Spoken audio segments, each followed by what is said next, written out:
Good morning, sisters and brothers, to those who are here and those joining us via live stream. I would like to reflect today, December 6, on the mountain. This is a very significant place in the Bible.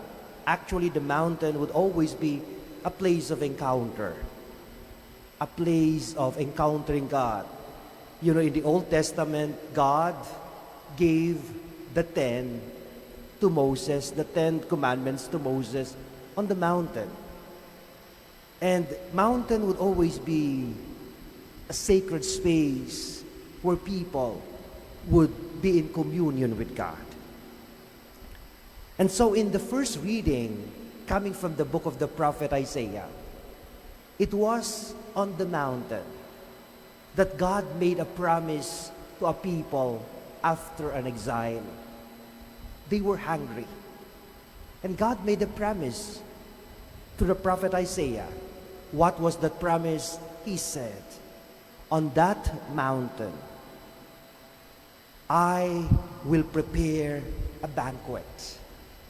Imagine that promise, its impact to people who are hungry.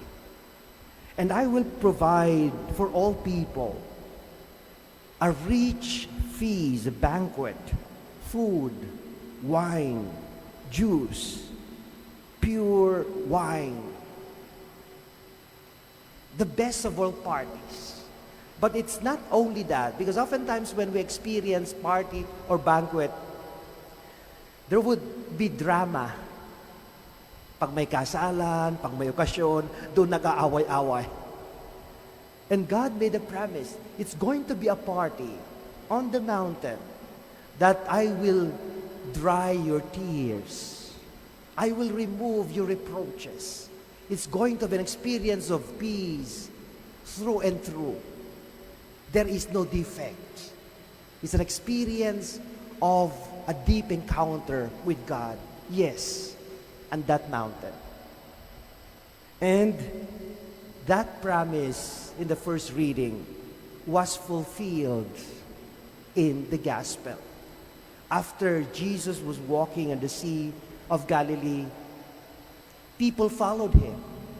Who are these people who are following him? The blind, the lame, the mute, the deformed. I cannot even imagine how they followed him. Imagine a deformed having a difficulty following Jesus physically. And then what Jesus did was that he went on the mountain. How can the deformed, how can the blind, how can the mute focus on the train going on that mountain? But they had faith and they did not give up. On that mountain, they were made whole again. And you ask them, is it worth it? Is it worth the trail? Is it worth the following? I think so. But that's not all. God made everyone whole, and eventually, after 3 days,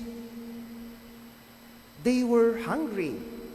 And Jesus could not stand people who are hungry. And so, whatever they had, God took them and multiplied it. I think this is the secret of God's fulfilling His promise. It will not be a promise that is totally out there given to us. God's fulfilling His promise is eliciting the little things we have, and without resisting, offering to the Lord, and out of the little things that we have, He will satisfy us. He will allow us to experience and encounter Him on top of the mountain, on top of the world, an experience of Jesus on the mountain. Before you know it, Benedict XVI would say, actually, wherever you go,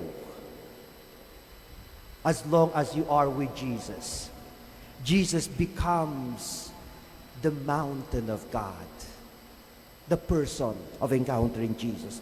That is why the responsorial psalm, I shall live in the house of the Lord all the days of our lives, simply put, I shall live on that mountain of the Lord. I shall live with Jesus, because He is the mountain of the Lord where promises are fulfilled by God. And I'm just wondering, as we prepare for this Christmas season, you know, as a child, you would wonder, why is it that the mountain, bakit may umbok ang bundok? It's not a plain, it's a mountain, may umbok. What is inside it that is being made as a mountain? At titignan natin, when Jesus would be born, He would be born in a cave, in a grotto, underneath, as it were, a mountain. And I think it is from that kind of perspective, as we prepare to meet God on that mountain, and God fulfilling His promise, let us be ready that the God who is in the mountain, lifting us up, is actually God Himself. This is the life of Saint Nicholas, also known as Santa Claus. What we celebrate today, he would secretly give gifts to people, particularly the poor, and fade away, and let Jesus be recognized. May that experience of encountering God in our mountain, in Jesus, in the witness of Saint Nicholas, be what we do as we prepare for His coming. Amen.